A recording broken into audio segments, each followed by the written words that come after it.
Ось такий от велик. Це у нас екранчик.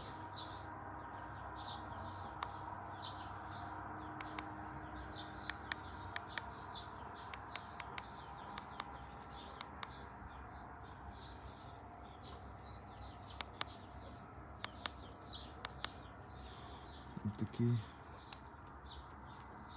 Це ручка газу. Ну, звісно, треба другу купити, бо це не красиво.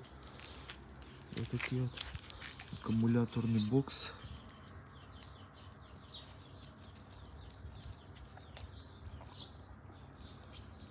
Тут замочок, щоб його замикати. Тут є USB виход, щоб телефон зарядити або фару якусь. Ось так оці провода. Я їх попідв'язував трошки. І сам, собственно, мотор.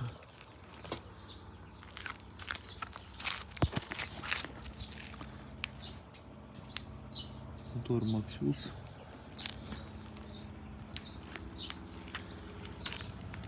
Тут включив-виключив.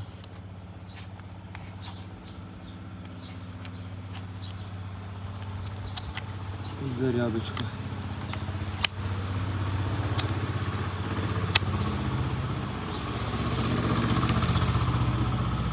Наші штекера на ручки там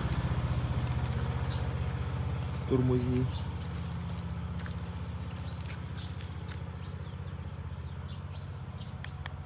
І все, першу скорость включив, другу, третю, можна, четверту, п'яту. І